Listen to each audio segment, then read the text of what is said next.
Hey, good morning guys. Ang hirap pala guys, yung relasyon mo LDR. Kasi pag gusto mo siyang yakapin, wala siya sa tabi mo. Gusto mo siyang nakasama, wala siya kasi nasa malayo siya. May pira ka man. Kung hindi mo kayang bilhin yung mga tao para pasayahin ka, ang importante yung asawa mo. At saka kung nandyan siya sa tabi nyo, huwag niyo sasayangin ang panahon. Kasi yung asawa mo, kapag punta siya sa ibang bansa dahil sa hanap buhay, huwag niyong sayangin mga guys.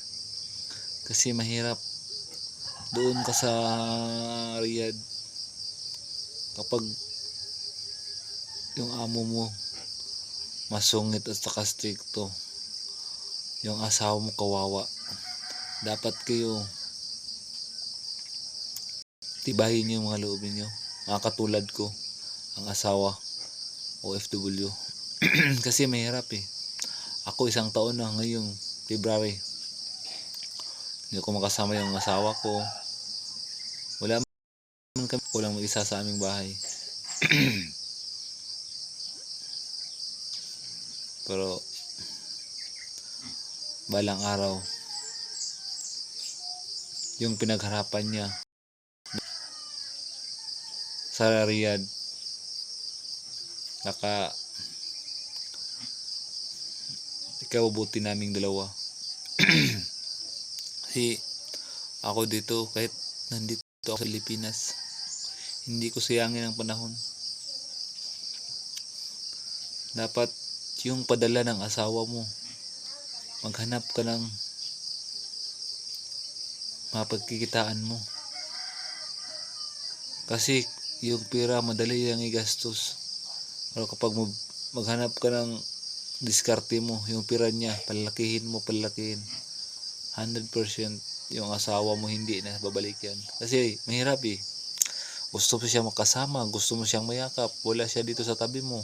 Ang lamig ng madaling araw, wala siya, wala akong magawa. Kasi ganyan talaga ang buhay. Tapos anak niya na may kasama ka, babae, kahit sumakay lang sa motor mo, issue naman. Kita ka ng mga, basta maraming issue guys. Tapos yung asawa mo maniwala naman sa kanila, away lang kayo. Dapat pag may time kang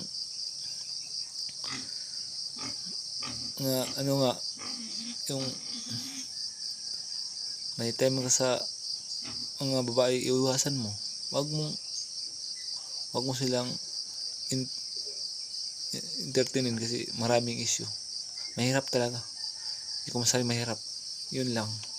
I-share ko to sa mga OFW na ang asawa dun sa malayo. Kasi ngayon Pasko na eh. Sana ngayong Pasko kasama natin pamilya. Pero hindi pwede kasi may kontrata sila. Yun lang.